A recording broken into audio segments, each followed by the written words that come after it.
Hello বন্ধুরা, তোমরা সবাই কেমন আছো? আশা করি অনেক ভালো আছো আর আমি অনেক ভালো আছি। তো আরবি মিষ্টি ব্লগসে তোমাদের সবাইকে ওয়েলকাম। আর আজকে আমার বাপের বাড়ির লাস্ট দিন। আজকে চলে যাব, শ্বশুর বাড়ি চলে যাব। তো মনটা তো একটু খারাপ লাগছে, মনটা একটু না অনেকটাই খারাপ লাগছে। তো মানে মানে 4-5 দিন এসেছিলাম, মানে খুবই মজায় কেটেছে আমার দিনগুলো। যাই হোক, আর আমি একটু আগে ঘুম থেকে উঠলাম, উঠে আর মা তো ওইদিকে গেছে। আর এই যে আমার বোন এখানে বসে আছে, মানে আমার কাছে এসে বসে আছে। তো বল, তোর কি মন খারাপ কেন রে? চলে আসি তাই। তো যেতেই হবে, কিছু করার নেই। বিয়ে যখন দিয়েছে তখন তো শ্বশুরবাড়ি যেতেই হবে, মেয়েদের জীবনটাই এরকম। তো আমি আবার আসিব ফিরে আমার বাপের বাড়ির তীরে। যাই হোক, আমি আবার আসবো। এবারে আসতে একটু দেরি হবে, কারণ আমার শাশুড়ি মা বাংলাদেশ যাবে। তো বাংলাদেশ থেকে ঘুরে আসবে, তারপরে আমি আসবো। তো এখনো দেরি আছে। তো আর আমি যাব হচ্ছে সন্ধ্যাবেলাতে, তোমাদের দাদাভাই আসবে আমাকে নিতে। তো তোমরা সবটাই দেখতে পারবে, তোমার ব্লগটা কন্টিনিউ দেখতে থাকো। আর এই যে মা সকালবেলা চা করেছিল, চা আর পাউরুটি ছেঁকেছিল, তো সেগুলোই খাচ্ছিলাম। আর আজকে আমার মার মনটা খুবই খারাপ, যেহেতু আজকে আমি বাড়ি চলে যাব তাই। আর এদিকে বোন হচ্ছে রসুন পেঁয়াজ ছাড়াচ্ছিল, আসলে মার একটু এগিয়ে দিচ্ছিল। আর ওইগুলোকে দেখছো তো, ওইগুলো হচ্ছে আমার বাবার বন্ধুরা আর কি। মানে আমার বাবা কুকুর বিড়াল খুবই ভালোবাসে। তো যখনই মানে টের পাবে যে বাবা বাড়ি আসছে, তো যেখানেই থাকবে চলে আসবে সব। আর এর নাম হচ্ছে মিউ। খুবই ভালো, খুবই শান্ত ভদ্র ছেলে আর কি, দুটোই আর কি খুবই ভদ্র। আর তারপর দেখি সকালে মা খাবার নিয়ে চলে এসেছে, এই যে ডিম ভেজে নিয়ে এসেছে। আর কালকে রাত্রে অনেক তরকারি বেঁচেছিল, তাই মাকে বলছিলাম বেশি কিছু রান্না করতে হবে না, কালকে যা আছে ওইটাই হয়ে যাবে। আর শুধু ডিমটা ভেজে এনেছিল। জামাই আসবে বলে আজকে কি রান্না হবে মা? বলুয়া ভাত। আজকে পোলাও হবে। তো এই যে আমার মা কি কি কিনে নিয়ে এসে দেখি, লাভাও এখানে কি কি কিনে নিয়ে এসেছো। ঘি কিনে নিয়ে এসেছে, গোটা গরম মশলা। এটার মধ্যে কি আছে? এটা হলো কাজু বাদাম, ওই যে কাজু, কিশমিশ, কিশমিশ চাল। আর চাল, তাই তো? তুমি রান্না করবা নাকি তুমি করবা? আমিই করব? তো জামাই আসছে বলে কথা, একটু স্পেশাল খাবার তো হবেই। তো পোলাও হবে। আর এই যে মা সবকিছু রেডি করে রেখে দিয়েছিল, চালগুলো একটু ভিজিয়ে রেখে দিয়েছিল, আমি শুধু বসে রান্নাটা করব। দেখছো মাত্র পাশে সব সাজিয়ে রেখে দিয়েছে। তো এগুলো মা অনেক আগেই মানে একটু 15 মিনিট মতো একটু ভিজিয়ে রেখে তারপরে আর কি ভালো করে আর কি ধুয়ে নিয়েছিল। আর চালটাকে আমি এখন ভালোভাবে মাখিয়ে নিচ্ছি। এর মধ্যে আমি দিয়েছিলাম হলুদ, ঘি, গরম মশলার গুঁড়ো আর আদা পেস্ট করে। আর এটাকে মাখিয়ে আমি 15 মিনিট মতো রেখে দেবো, তারপরে আর কি রান্নাটা করব। আর তারপরে এই যে কড়াইতে ঘি, তেজপাতা, গোটা গরম মশলাটা দিয়ে দিয়েছিলাম। তারপরে এই যে কাজু আর কিশমিশটা দিয়ে দিয়েছি। কাজু আর কিশমিশটা আগেও ভাজি করে রাখা যায়, কিন্তু আমি আর ভাজি করে রাখিনি আলাদা করে, আমি একবারে আর কি বসিয়ে দিয়েছিলাম। আর এই কাজু আর কিশমিশটা ভালো করে লাল লাল করে ভাজতে হবে। আর আমি তো খুব ভয় ভয় রান্না করছিলাম যে কেমন খেতে হবে, যেহেতু আমি প্রথমবার বাসন্তী পোলাও রান্নাটা করেছিলাম। আর মানে সেই অনুযায়ী ভয় ভয় একটু রান্নাটা করছিলাম। তারপরে এই যে চাল কটা দিয়ে দিয়েছি। তারপর সব একসাথে আর কি ভালো করে নাড়তে হবে। চালটা মানে নাড়তে নাড়তে চালটা মানে ভাজি ভাজি হয়ে যাবে আর কি, ঝুরঝুরে একটা ভাব চলে আসবে, তখন আর কি জলটা দিয়ে দিতে হবে। আর পোলাও করতে গেলে মেন হচ্ছে জলটা। জলের পরিমাণটা যদি ঠিক না হয় তাহলে মানে পোলাও আর কি ভালো মানে খেতে হয় না। আর আমি মানে আমার এখানে 500 গ্রাম চাল ছিল, তো আমাদের বাড়িতে একটা কাপ ছিল, সেই কাপ অনুযায়ী মেপে দিয়েছিলাম চালটা। তো সেই কাপে 3 কাপ মতো মানে চাল হয়েছিল। তো 3 কাপ চাল আর 3.5 কাপ মতো আমি মানে জলটা দিয়েছিলাম। তো পরে আমার জলটা মনে হচ্ছিলো একটু কম কম হয়ে গেছে, তারপর আর একটু দিয়েছিলাম। ওই 4 কাপ মতো আর কি জলটা দিয়েছিলাম। আর তারপরে এই যে আমি লবণ আর চিনিটা দিয়ে দিলাম, তারপরে জলটা দিয়ে দিতে হবে। আর জলটা গরম জল দিতে হবে। আর মানে পাশে আর কি গরম জল আমি করে রেখেছিলাম, মানে আর কি টকবক করে ফুটবে, সেই জলটা আর কি দিয়ে দিতে হবে। ঠান্ডা জল দিলে আর কি ভাতটা লেগে যাবে তোমার, মানে সেই ঝুরঝুরে ভাবটা আর আসবে না। তো সেই জন্য।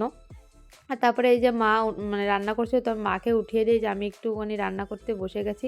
আসলে সবটা মা করেছে, আমি একটু নাড়ছিলাম আর কি, নামমাত্র রান্না করেছিলাম।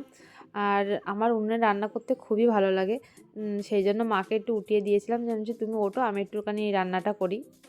আর বিয়ের আগে যখন মা বলতো যে একটু রান্না কর, একটু রান্না করে আমাকে খাওয়া, তখন মাকে বলতাম যে তুমি করো, তুমি থাকতে আমি কেন রান্না করব, এরকম বলতাম। তো আর এখন সেটা বুঝতে পারি যে মার তখন যদি একটু রান্না করে দিতাম তাহলে মার কতটা কষ্ট কম হতো। তো বিয়ের পরে হয়তো এই মানে এটা মনে হয় এখন, আর যেহেতু এখন নিজেও সংসারটা করছি তো এখন মনে হয় যে মার তাহলে কতটা কষ্ট হতো। এখন বুঝতে পারি যে মাকে যদি এই কাজটা করে দিতাম তাহলে মার হয়তো একটু কষ্টটা কম হতো। তো যাই হোক, এটা আমার আমার মনে হয় সব মেয়েদেরই মনে হয়। তো ওইদিকে মা একটু কাজ করছিল, সেই জন্য আমি একটুখানি মার এখানে এসে বসেছিলাম। তো আমি মাকে বললাম তুমি ওইদিকে কাজ করো, আমি বাদ বাকিটুকু দেখে নিচ্ছি। আর সেদিনকে অনেকটা বেলা হয়ে গেছিলো, প্রায় 3টে মতো বেজে গেছিলো, তাও রান্না হয়নি। আর আমার তো খিদে পেয়ে গেছিলো, তো সেজন্য মা একটু তাড়াতাড়ি করছিল। তো আমি বললাম যে অত তাড়াতাড়ি করো না, আস্তে ধীরে রান্না করি, সে পরে মানে 4টের দিকে হলেও খাবো, আস্তে ধীরে করি, তাড়াহুড়োর কিছু নেই। আর তখনও তোমাদের দাদাভাই মানে আসেনি, আর দোকানে একটু কাজ ছিল, সেজন্য একটু দেরি হবে, ফোন করেছিল একটু দেরি হবে আসতে। তো আর দেরি হবে তো ভালোই, আমি আরও কিছুক্ষণ থাকতে পারবো বাবা মার কাছে, মানে দেরি হলেই ভালো, আমার যেতেও দেরি হবে। যাই হোক, আর এই যে আর ওইখানে হচ্ছে দেশি আর আমার বোন হচ্ছে আমাকে বলছিল যে আজকে যাস না, কালকে চলে যা। তো কি আর করার, যেতে তো হবেই, কিছু করার নেই। তাই বোনকে সেটাই বলছিলাম, কিছু করার নেই। তারপরে এই যে দুপুরবেলা খাওয়া দাওয়ার পরে এই যে ব্যাগ গোছাতে চলে এসেছিলাম, তখন প্রায় 5:30টার মতো বাজে। তো আমার মা পিছন থেকে আমার সব গুছিয়ে মানে দিচ্ছিল। আসলে আমি যখনই আসি কিছু না কিছু ফেলে রেখে চলে যাই, পরে মা ফোন করে বলে এটা ফেলে রেখে গেছিস, ওটা ফেলে রেখে গেছিস। আর আমি বলি যে আর এই নাইটিটা মা আমার জন্য কিনে রেখেছিল, আমি এসে দেখি মা আমার জন্য নাইটিটা কিনে রেখেছে। তো আমি বলছিলাম যে আমি তো নাইটি পরি না, কেন নিয়ে যাব? তো মা বলছিল নিয়ে যা, কাজে লেগে যাবে, কখন কেমন কাজে লাগে। আর আমি শ্বশুরবাড়িতে নাইটি পরি না, আমার বিয়ে হয়েছে প্রায় মানে 1 বছরের এখনও হয়নি, মানে আর কিছুদিন বাকি আছে 1 বছর হওয়ার। তো আমি এখনও পর্যন্ত আর কি নাইটি পরিনি, পরে পরবো নাকি জানি না, কিন্তু এখনও পর্যন্ত আর কি পরিনি। আমি শ্বশুরবাড়িতে শাড়িই পরি। আর তখনও তোমাদের দাদাভাই আসেনি। আর এই যে তোমার দাদাভাই চলে এসেছে, খেতেও বসে গেছে। আসলে বেচারা দুপুরে খায়নি, তো খিদে লেগে গেছিলো। আর পোলাওটা সত্যি খুবই সুন্দর হয়েছিল খেতে, আর তোমার দাদাভাই পোলাও খেতে খুবই ভালোবাসে। আর আমার মা আমাকে বলছিল তুইও কটা তাহলে খেয়ে যা। তো আমিও বসে পড়েছিলাম খেতে, আর খাওয়ার কথা বললে তো আমার আবার না নেই। তো আমি এই যে খেতে বসে গেছিলাম, আর খাওয়া দাওয়া করে আর কি বেরিয়ে গেছিলাম। মা বললো তোমার কিরম লাগছে, তোমার কন্যা যাচ্ছে শ্বশুরবাড়ি, আমি আবার আসিব ফিরে বাবার বাড়ির তীরে। ফোকাস আমার বুনু, বলে বুনু তোমার কেমন লাগছে? খুব আনন্দ লাগছে।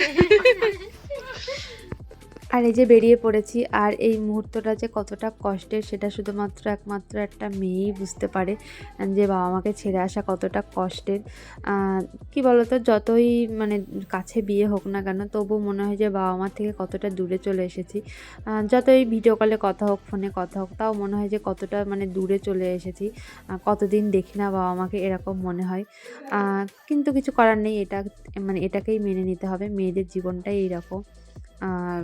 একটা পরিবার থেকে আর একটা পরিবারে গিয়ে তাদেরকে মানিয়ে নেওয়া, এটা একমাত্র একটা মেয়েরাই পারে, তাছাড়া আর কেউই পারে না। আর তোমার দাদাভাই বলছিল যে মন খারাপ করো না, আবার নিয়ে আসবো। তো আমি বললাম যে ঠিক আছে। তো আমি হাসি মুখেই ছিলাম, মানে কিছু বুঝতে দিচ্ছিলাম না। আর তোমার দাদাভাই তো বুঝতে পারছিল যে আমার কি হচ্ছে। আর একদিকে ভালো লাগছিল যে এক বাবা মাকে ছেড়ে আর এক বাবা মার কাছে যাচ্ছি। তো আমি প্রায় বাপের বাড়ি 7 দিন ছিলাম। তো আমার শ্বশুরবাড়ির লোক তো আজকে অনেক খুশি যে আমি আজকে বাড়ি আসছি। সেদিন আমার বাপের বাড়ির লোক খুশি হয়েছিল যেদিনকে আমি যাই। আর আমার শ্বশুর শাশুড়ি কখনো মানে বুঝতেই দেয় না যে আমি মানে তাদের বৌমা, তারা মানে নিজের মেয়ের মতো আর কি আমাকে ভালোবাসে। আর আমার মনেই হয় না ওটা আমার শ্বশুরবাড়ি। আর আমার শাশুড়ি তো আমাকে বাপের বাড়ি যেতে দিতেই চায় না। তো আমি মা সবসময় একসাথে থাকি। তো আমি মানে যখনই শুনি বাপের বাড়ি যাব, তখন মার মনটা একটু খারাপ হয়ে যায়, সেটা আমি বুঝতে পারি। তো এই যে বাড়ি চলে এসেছি, যে আমার ঘর, কতদিন পর ওরা তোমার ঘরটাকে দেখছি। তো বলো, আমি বাড়ি এসে তুমি কি খুশি? না, সেটা আমি জানি খুশি না। আর এই শার্টটা আমি তোমার দাদাভাইকে গিফট করেছি। আসলে সামনেই আমাদের অ্যানিভার্সারি আছে, তো সেই অ্যানিভার্সারি উপলক্ষে এই শার্টটা আমি গিফট করেছি, মানে আগেই দিয়ে দিলাম। আসলে ছোট বড় যদি হয়ে যায় তাহলে, যেহেতু একটু দেরি আছে, তো সেই জন্য চেঞ্জও করা যাবে, সেই জন্য আমি আগেই দিয়ে দিয়েছিলাম শার্টটা। তো দেখলেই তো আমি বাড়ি চলে এসেছি। মন তো একটু খারাপ, মানে খুবই খারাপ। আসলে মা বাবার সামনে আমি আর কি মানে বোঝাতে চাইনি যে আমার মনটা খারাপ লাগছিলো, কারণ আমি যদি কান্না করতাম, ভেঙে পড়তাম, তাহলে ওরা আর কি আরও বেশি ভেঙে পড়তো। তো যাই হোক, মনটা অনেকটাই খারাপ, তো আর ভিডিও করতে ভালো লাগছে না। তো আমার ভিডিওটা যদি তোমাদের ভালো লেগে থাকে তাহলে অবশ্যই আমার চ্যানেলটাকে সাবস্ক্রাইব করে দিও। ততক্ষণ সবাই ভালো থেকো, সুস্থ থেকো, দেখাবে নতুন আরেকটা ব্লগে। টাটা।